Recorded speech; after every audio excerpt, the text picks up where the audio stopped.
नमस्कार, तपाईहरु हेर्दै हुनुहुन्छ बोधी टेलिभिजन।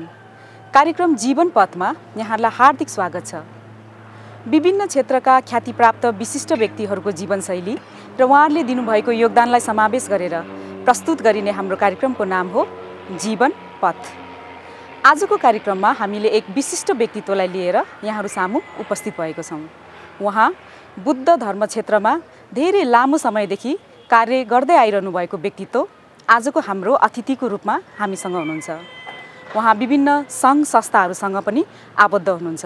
उहाँ संगीत, वाद्यवादन र अभिनयमा निपुण व्यक्तित्व हुनुहुन्छ। उहाँ हुनुहुन्छ विक्रम उदासज्यू।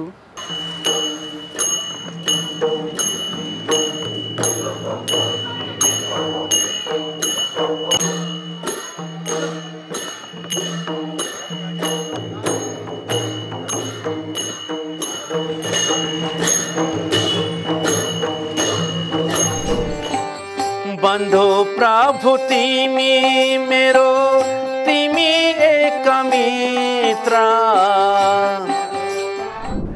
आजको हाम्रो अतिथि विक्रम उदासज्यूका जीवन पथका विविध पक्षहरूको बारेमा जानकारी लिनको लागि हामी उहाँ भएकै ठाउँमा जाउँ। आउनुस्।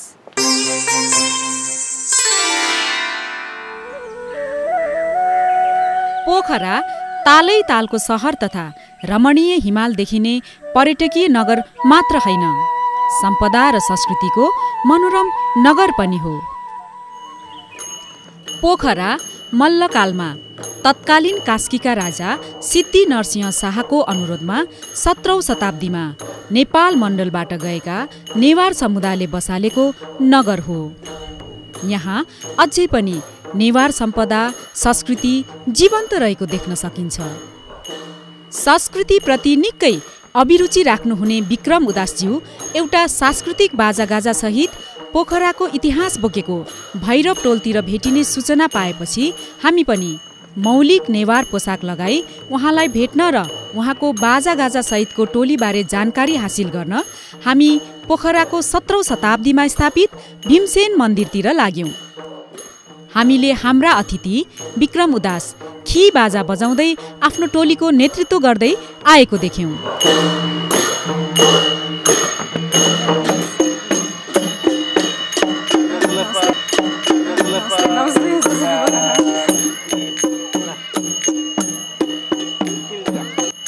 यहाँ अहिले सांस्कृतिक र्याली भइराखेको छ अनि वाद्यवादन, यो नेवारी परम्परागत वाद्यवादन पनि निकै राम्रोसँग यहाँले बजाउनु हुँदो रहेछ र यो हजुर पछिको पुस्ताले पनि यो बाजा धेरै राम्रोसँग बजाइरहेको छ। यो हजुरले नै सिकाउनु भएको भन्ने मैले सुने। आफूले सिक्दा र आफ्नो नयाँ पुस्तालाई यो हस्तान्तरण गर्दाखेरिको अनुभवहरू हामीलाई सुनाइदिनुहोस्। अब यो जुन मृदङ्ग बाजा छ, हजुर, यो अहिले गाई जात्रामा, टिपिकल गाई जात्रामा र भैरव नृत्यमा बजाइने यो बाजा हो, जुन कि यो भक्तपुरबाट आएको यो बाजालाई मानिन्छ, जुन कि अब मल्लकालीन अवस्थामा, मल्लकालको बेलामा ल्याएको बाजा हो। र त्यति बेला जुन यो मल्लकालीन गाई जात्रा निकाल्दाखेरि र हरेक घरमा चाहिँ यो जुन मान्छे बित्छ नि, त्यो मान्छे बित्दाखेरि बजाइने यो बाजा हो। 32वटा गाई जात्रा ग्रुपहरू निस्किन्छ। ती व्यक्तिहरूलाई अहिले हामीले यो बाजा सिकाउँदै आइरहेका छौँ। नयाँ पुस्ताहरूलाई यो बाजा हस्तान्तरण गर्न सक्यौँ भने यो बाजा जीवन्त रहन्छन् भन्ने कुरा मलाई लाग्छ। किनभने योभन्दा अगाडिका पिँढीहरूले, बुढाहरूले बजाउँदाखेरि ती बुढाहरू जुन छ नि, गुरुहरू बितेर गइसक्नु भएको छ। अहिले जुन भर्खर देख्नुभयो कि नयाँ जेनेरेसनले यसलाई चाहिँ लिड गरेर आइरहेको छ। अब यो लिड गराउनुको कारण के छ त भन्दाखेरि हामी पश्चात पनि यो बाजा निरन्तर चलोस् भन्ने मेरो चाहना हो। हजुर, त्यस्तो अब यहाँ सँगसँगै युवा पुस्ताहरूले पनि राम्रोसँग वाद्यवादन गरि नै राख्नु भएको छ। उहाँहरूले कतिको इन्ट्रेस्ट लिनुहुन्छ यो कुराहरूलाई? हैन, यो जुन इन्ट्रेस्टको विषय भन्दा पनि एउटा ग्रुपको बीच चाहना हुनुपर्दो रहेछ कि। ग्रुपले बजाउँदाखेरि अनि व्यक्ति विशेषमा चाहिँ आफसिया चाहना उत्पन्न हुँदो रहेछ यो बाजामा। त्यसले गर्दाखेरि यो हरेक बोलहरू छन् अनि हरेक तालहरू छन् अनि यो जुन गाई जात्रामा बजाइने तालहरू 12 भैरवसँग धेरै नजिकको ताल भएको कारणले गर्दाखेरि अनि हरेक 6 वर्षमा 12 भैरव निस्कन्छन्।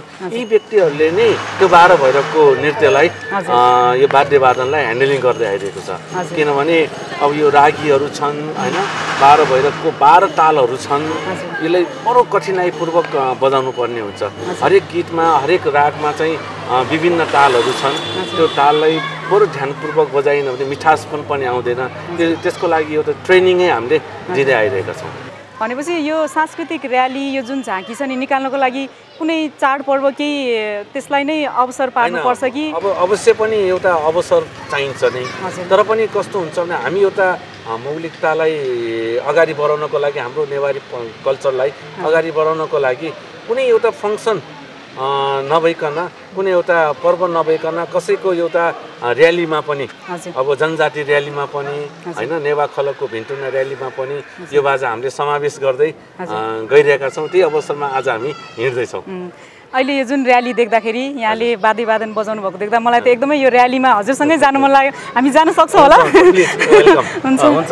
जुन ल्यामोपुच्चा कस्ती ल्यामोपुच्चाको ग्रुप र टायमचा, त्यो ठाउँको टायमचाका यो मेम्बरहरूले यो बजाइरहेको छ। यो चाहिँ अवसर, खास यो अवसर भन्नाले यो वर्षको एकचोटि गाई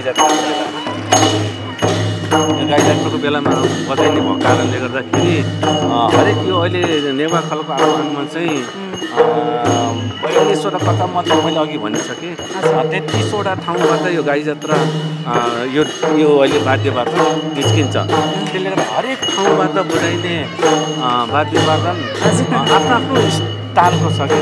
मृदङ्ग त मृदङ्ग नै हो, तर तालहरू अलिकति फरक किसिमको बजाइने भएको कारणले गर्दाखेरि यसले प्रतियोगिताको रूपमा हामीले अगाडि बढाउँदैछौँ। पहिला सुरुमा निकाल्दाखेरि यो बाजा जम्मा 8-9वटा ठाउँबाट मात्रै बजाइने गर्थ्यो। अनि त्यसपछि बढ्दा बढ्दा बढ्दा बढ्दा अहिले 32वटा ठाउँबाट यो बाजा निस्कन्छ। किनभने अब यङ जेनेरेसनले यसमा रुचि देखाउनु एकदमै उपलब्धिमूलक हामीले ठानिरहेका छौँ। त्यही भएर अहिले कसरी हुन्छ यो बाजालाई संरक्षण गर्ने, उत्थान गर्नको लागि हामीले चाहिँ निरन्तर प्रयासमा छौँ। त्यसको लागि यो अभियानको रूपमा नै हाम्रो नेवा कला कास्की लागि परेको छ। अनि यो जुन बाजाको मूल थलो भनेको अहिले हामी हिँड्दैछौँ, भैरव पोल छ, भैरव पोल र चेर्सापट्टी र मोरियातो, यो बाजाको मूल थलो उत्थानको ठाउँ भनेको यहाँ छ। होइन, मैले एउटा संयोजकको एउटा भूमिका निभाउँछु। मलाई साथ दिन्छ उहाँहरू हुनुहुन्छ। त्यसरी हामी अगाडि बढ्न गइरहेको छौँ। यो वाद्यवादनहरूमा के वाद्यवादनहरू छ हजुरलाई थाहा छ होला नि? यो वाद्यवादन तिन छ, त्यसमा मृदङ्ग हुन्छ, अनि झ्याली छ, अनि ढल्की छ, अनि ताल हुन्छ, अनि मुवाली बजाउने पनि एकजना आवश्यक पर्छ। टिम एउटा भयो भने एउटा पूर्ण एउटा बन्छ बल्दाखेरि। जस्तो यहाँलाई यस्तो यो वाद्यवादन हाम्रो नेवारी सांस्कृतिक वाद्यवादनहरू चाहिँ जोगाउनु पर्छ जस्तो लाग्छ होइन? हामीले अब आउने पुस्ताहरूलाई पनि यो हस्तान्तरण गर्नुपर्छ। देखिरहनु भएको छ नि, अहिले देखिरहनु भएको जुन वाद्यवादन बजाइरहेका छन्, कोही पनि त्यस्ता बुढाहरू बजाएको छैन, सबै युवकहरू छ।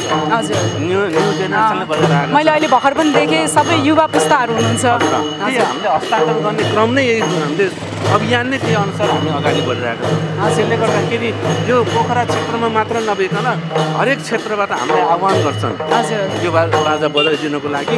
अनि त्यो क्षेत्रमा हामी जान्छौँ र त्यो क्षेत्रमा अझ हामीले सिकाउन पनि सिकाइदिन्छौँ, प्रशिक्षण पनि दिएर आइरहेका छौँ। अघि मैले भने नि यो जुन अहिले देखिरहनु भएको छ नि, यो भैरव मन्दिर हो। अहिले भैरव मन्दिरभित्र अहिले यो खास त घरलाई हामी एउटा मन्दिरको रूपमा मान्दै आइरहेका छौँ। अहिले निर्माणाधीनभित्र मन्दिर निर्माण भइरहेको छ।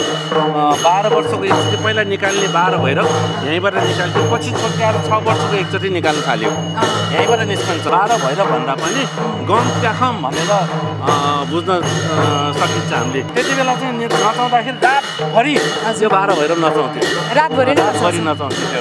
अनि बिहान बेलुका गएपछि बिहान 3-4 बजे बल्ल फर्कने क्रम थियो। अहिले चाहिँ कुनै कुनै ठाउँमा अहिले दिउँसो पनि लाने गरेको छ। अनि राति आजभोलि चाँडै जान्छौँ, चाँडै फर्कने क्रम चाहिँ अहिले जारी छ। यो भैरवनाथ चाहिँ वर्षमा कुन दिनमा निकालिन्छ? भैरवनाथ निकाल्नको लागि जुन यो घण्टाकर्ण छ नि, हजुर हजुर, घण्टाकर्णको दिन निश्चित गर्नुपर्ने हुन्छ। घण्टाकर्णको दिन चाहिँ अब नाच निकाल्ने कि ननिकाल्ने भन्ने कुरो चाहिँ त्यो दिन फिक्स हुन्छ। अनि जनै पूर्णेको दिन जुन 12 भैरवको ख्वापा निकालेपछि फेरि भित्राउँदैन, भित्राउन मिल्दैन। किन? त्यो परम्परै छ त्यस्तो, भित्राइँदैन। अनि त्यो 12 भैरवको ख्वापालाई अनि जगाउने काम सुरु हुन्छ। त्यसपछि अनि यो दसैँ सुरुभन्दा जमरा राख्ने पुर्णेभन्दा अगाडिबाट नै 12 भैरवको नृत्य चाहिँ सुरु हुन्छ। त्यस्तो सांस्कृतिक बाजागाजा भन्न साथ हुरुक्क हुने हामी उहाँको टोलीसँग पोखराको बाटोमा रमाइलो कुराकानी गर्दै नयाँ नयाँ तथ्यबारे जानकारी प्राप्त गर्दै अगाडि बढ्यौँ। हाम्रो पछाडि खी बाजा लगायत बाजा बजाउने टोली मिठो ध्वनिका साथ अगाडि बढिरहेको थियो।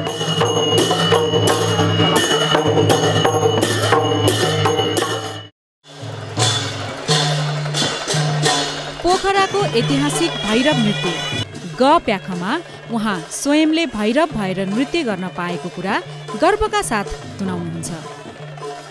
लिच्छिवी कालको यो नृत्य भक्तपुरबाट 300 वर्ष अगाडि पोखरामा ल्याइएको बताउँदै उहाँले यस नृत्यबारे हामीलाई जानकारी दिनुभयो।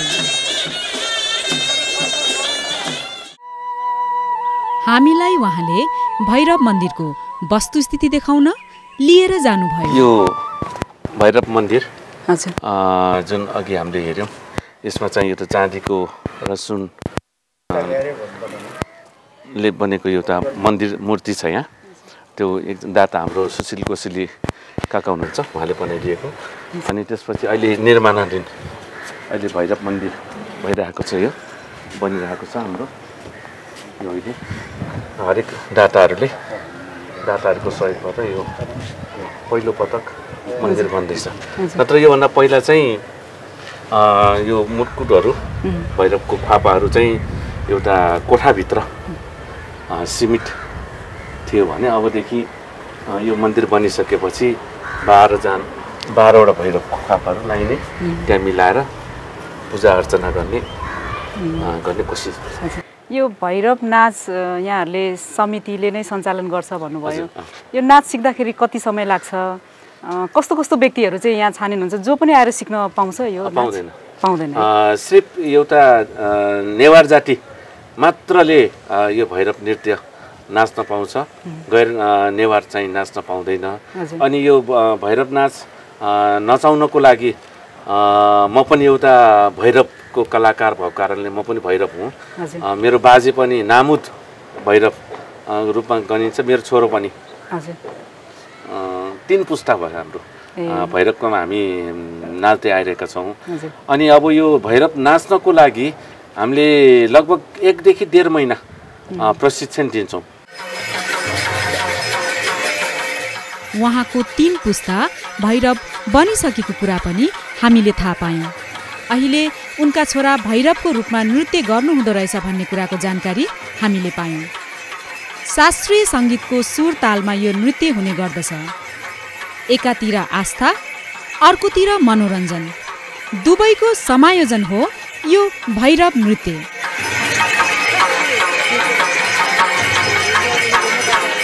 जो व्यक्ति भैरव बन्नुहुन्छ त्यो थकान नै महसुस हुँदैन, शक्ति, त्यो इनर्जी आउँछ, त्यो इनर्जी चाहिँ इन्टरनल इनर्जी हुन्छ भन्छ। त्यसको बारेमा के भन्नुहुन्छ? एकदमै अब त्यो ख्वापा लाएर नाच्दाखेरि त्यो 12-13 किलोको ख्वापा यति हलुको हुन्छ कि लाएको नलाएको थाहै हुँदैन। अहिले चाहिँ हरेक 6 वर्षमा यो नाच 6 वर्षमा हजुरहरूले निकाल्ने गर्नुहुन्छ। हजुर। अनि यो नाचको संरक्षणको लागि के कस्तो कदमहरू चाल्नु भएको छ? अब यो संरक्षण भनेको हामी आफै संरक्षकको रूपमा छौँ। अब यो जुन अहिले हामी उभिरहेका छौँ, यो भैरव मन्दिरकै स्थान हो र भैरव नाच निकाल्दाखेरि जुन चन्दा दान दक्षिणाबाट नै अब यो सञ्चालित छ भनौँ। सरकारबाट त्यस्तो कुनै पनि अब भैरव मन्दिर यो जुन अब पुरातात्विक रूपमा रहे तापनि सरकारबाट हामीले त्यस्तो कुनै पनि संरक्षणको लागि सहयोग चाहिँ छैन।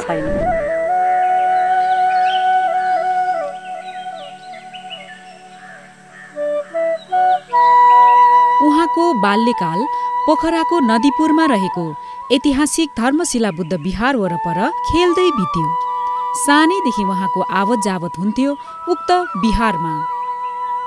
विहारका संस्थापक श्रद्धेय धर्मशिला गुरुमा उहाँको फुफू हुनुहुन्थ्यो। विक्रम उदास हाल उक्त विहारको कार्यक्रमहरूमा सक्रिय भएर लागिरहनु भएको छ। धर्मशिला बुद्ध विहारको अवस्थितिबारे जानकारी गराउन उहाँले हामीलाई उक्त विहारमा लिएर जानुभयो। यहाँ हाम्रो धर्मशिला बुद्ध विहार यो पुरानो भवन यो अहिले निर्माणाधीन भवन अहिले यहाँ धम्म हल बन्दैछ। यसको अब यो धेरै ठुलो भएको कारणले गर्दाखेरि अब खर्च पनि त्यस्तै छ। हामी त्यसैको लागि अब जुट्दैछौँ। यो पुरानो यो धर्मशिला बुद्ध विहार पुरानो भवन जुन 1998मा स्थापना भयो। पोखराको सबैभन्दा पुरानो थेरवादी विहार हो। यो पोखरा स्थित धर्मशिला बुद्ध विहार यो त ऐतिहासिक बुद्ध विहार हो। ऐतिहासिक हो। यस बुद्ध विहारसँग आबद्ध हुनुहुन्छ। यो विहारको इतिहासको बारेमा हामीलाई केही भनिदिनुस् न। धर्मशिला गुरुमा मेरो निनी हुनुहुन्छ, फुफू। निनी चाहिँ कुशीनगरमा गएर गुरुमा भएर आइसकेपछि बस्ने ठाउँ थिएन, त्यति बेला विहार थिएन भनौँ न। अनि आफ्नै घरमा 2-4 वर्ष न 5-7 महिना भनौँ, 5-7 महिना बसिसकेपछि अनि हाम्रो यो धर्म नदी यो विहारको दाता धर्म नदी उहाँ पनि निनी हुनुहुन्छ। उहाँले चाहिँ यो डेढ रोपनी जग्गा दिएर अनि यो विहार बनाइदिइसकेपछि अनि हाम्रो धर्मशिला गुरुमाले आफ्नो यहाँ स्थायित्व काम गरेको थियो। महाप्रज्ञा भन्ते हुनुहुन्थ्यो अरे त्यति बेला। अब महाप्रज्ञा भन्तेले अनि यो जुन माटोको मूर्ति यहीँ उपासिकाहरूलाई उपासकहरूलाई यहीँको माटो मुस्न लगाएर यहीँको माटोले अनि बनाएको यो भित्र एउटा मूर्ति छ। त्यो चाहिँ महाप्रज्ञा भन्तेले बनाएपछि अनि यो बिहारमा चाहिँ आउने जाने क्रम उपासक उपासिकाहरूको आउने जाने क्रम चाहिँ बढ्दै गएको भनिन्छ। यहाँ यस पोखराको ज्ञानमाला सङ्घको पूर्व अध्यक्ष पनि हुनुहुन्छ। हजुर पूर्व अध्यक्षको रूपमा रहेर धेरै कार्यहरू गर्नुभएको छ भन्ने सुनिन्थ्यो। यसको बारेमा हामीलाई भनिदिनुहोस् न। अब ज्ञानमाला सङ्घ मेरो रुचिको सत्सङ्गको जुन संस्था भएको नाताले पनि मैले 5 कार्यकाल भनेको 10 वर्ष मैले अध्यक्षको कार्यकाल मैले सम्हाल्ने अवसर प्राप्त भयो। 2022 सालमा ज्ञानमाला सङ्घ स्थापना हुँदाखेरिको कुरा गर्नुपर्दाखेरि यो अगाडि यो कतरको बुट छ, अझसम्म पनि छ। धर्मशिला गुरुमा हुँदाखेरि यो मेरो बुवाहरू अजाहरू 8-10 जना मिलेर कतरको बुट मुनि बसेर यस्तै बेलुका भएतिर गफसफ गर्ने। अनि गफसफ गरिसकेपछि गुरुमा जानुहुन्थ्यो। ल अब केटाहरू तिमीहरू यसरी बसेर भएन, अब ज्ञानमाला सङ्घ एउटा गठन गरौँ हैन, अनि ज्ञानमाला भजन गाउँ भनेर गुरुमाले भनिसकेपछि त्यही कतरको बुटमुनि 2022 सालमा ज्ञानमाला सङ्घ स्थापना भयो। अनि त्यसपछि आइसकेपछि संस्थापक ज्ञानमाला सङ्घको अध्यक्ष चाहिँ प्रज्ञा रत्न बर्जाचार्य, उहाँ चाहिँ सिने कलाकार पनि हुनुहुन्थ्यो। उहाँ चाहिँ संस्थापक अध्यक्ष भएर यो अध्यक्षको कार्यकाल 25 वर्षसम्म उहाँले हाँक्नुभयो हैन। 25 वर्षसम्म हाँकिसकेपछि अनि अरू अध्यक्षहरू आउनुभयो।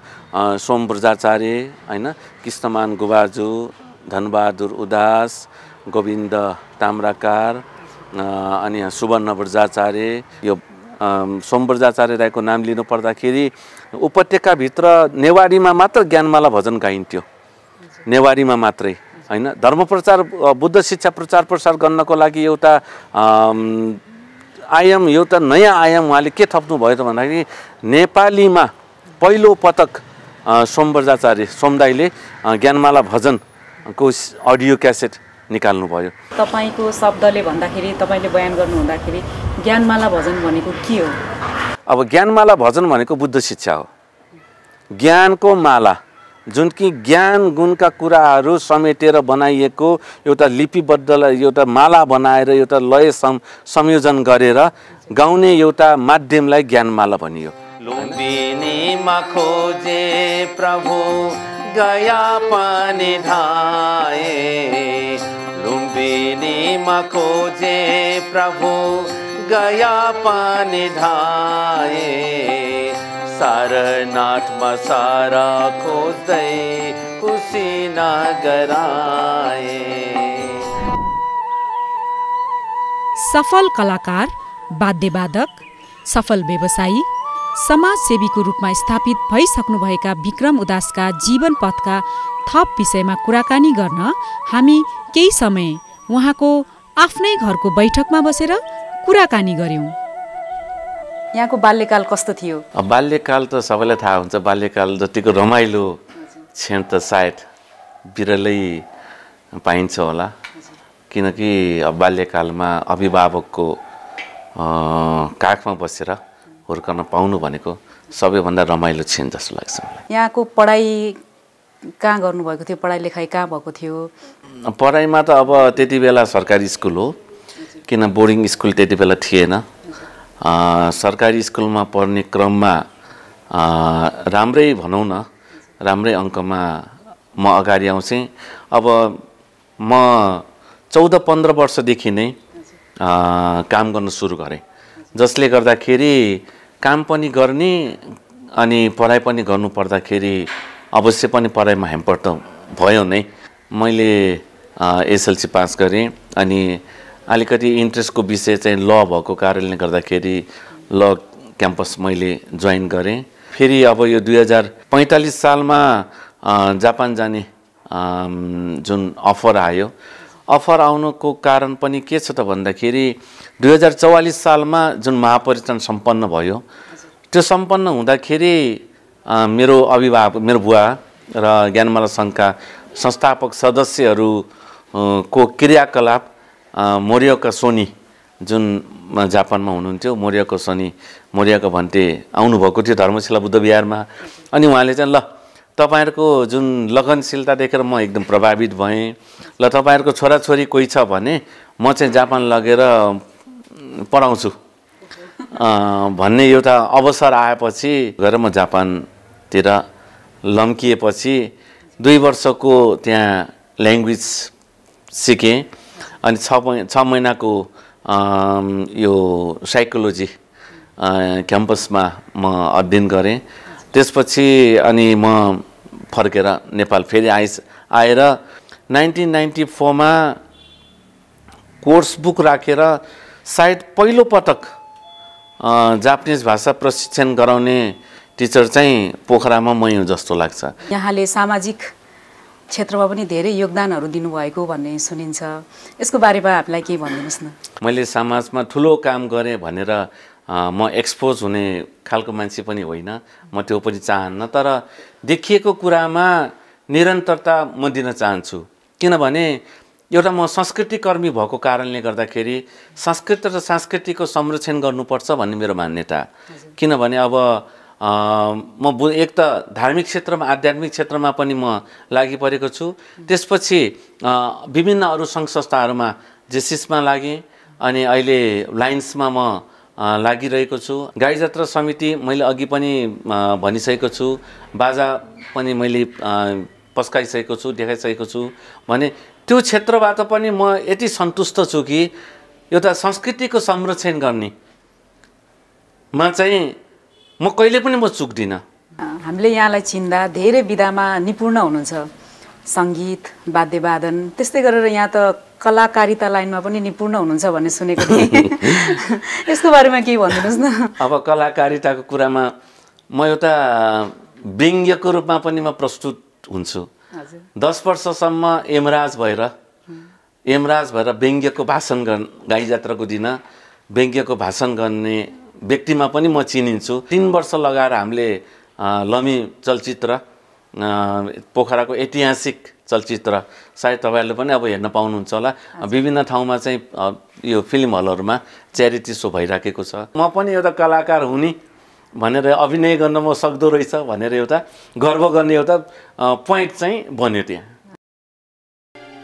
आला जिठो खै छुया या फैठे मस्नु नारायणलाई अति घाम मतेले सुते सक्छ सँग दादा ठेजी या यसरी कार्यहरू गरिसकेपछि मान सम्मानहरू कहाँबाट पाउनुभयो यसको बारेमा हामीलाई भनिदिनुस् न।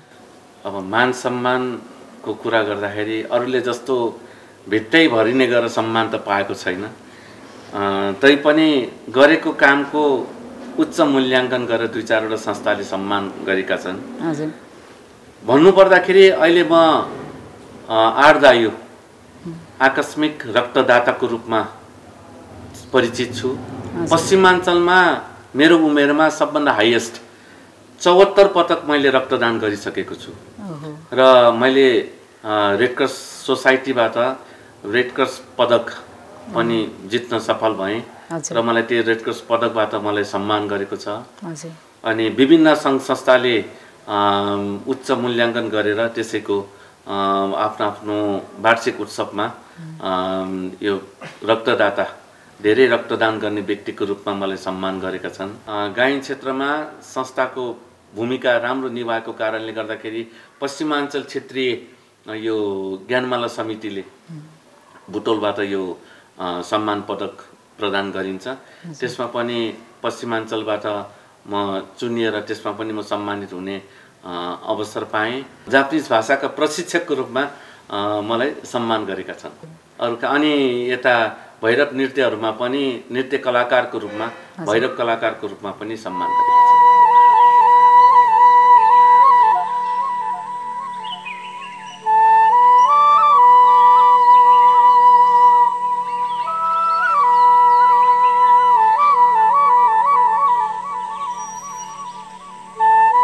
यहाँ धेरै क्षेत्रमा कार्य गर्नुहुने व्यक्तित्व निकै नै व्यस्त हुनुहुन्छ।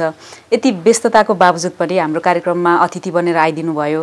आफ्नो विचारहरू विभिन्न क्षेत्रमा जोडेर काम गरेको आफ्नो एक्सपिरियन्सहरू हामीलाई सेयर गरिदिनु भयो। त्यसको लागि यहाँलाई धेरै धेरै धन्यवाद दिन चाहन्छौँ। धन्यवाद। विक्रम उदास एक सफल भाषा प्रशिक्षक, एक सफल व्यवसायी, एक सफल समाजसेवी। उहाँ विभिन्न दृष्टिकोणले बुद्ध धर्म सम्पदा संस्कृति संरक्षणमा आफ्नो जीवन पथका पाइलाहरूलाई अगाडि बढाउँदै गरेको हामीले पायौं। उहाँ पोखरामा रहेको नेवारी परम्परागत वाद्यवादन, नृत्य, सम्पदा र संस्कृति नयाँ पुस्तालाई हस्तान्तरण गरिरहनु भएको पायौं र उक्त कार्यमा निकै सन्तुष्ट देखिनु भएको हामीले पायौं। उहाँको जीवन पथ अझ गतिशील बनोस्, प्रगतितिर लम्किरहोस् भन्ने हामी मङ्गलमय कामना गर्दछौँ।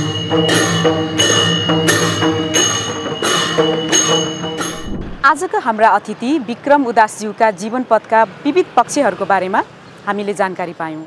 उहाँले धेरै क्षेत्रहरूमा सफलतापूर्वक कार्य गरिसक्नु भएको कुरा आजको कार्यक्रमबाट हामीले जानकारी पायौँ। उहाँका जीवन पथका आगामी पाइलाहरू यसरी नै गतिशील रूपमा अगाडि बढिरहोस् भन्ने हामी कामना गर्दछौँ। आजको लागि हाम्रो कार्यक्रमको समय यही सकिएको छ। अर्को साता अर्को विशिष्ट व्यक्तित्वलाई लिएर हामी यहाँहरू सामु उपस्थित हुने नै छौँ। त्यतिन्जेलसम्मको लागि म कार्यक्रम प्रस्तुता रन्जु श्रेष्ठ र मेरो सम्पूर्ण युनिटलाई बिदा दिनुहोस्। बोधी टेलिभिजन हेर्दै गर्नुहोला। भवतु सब मङ्गलम।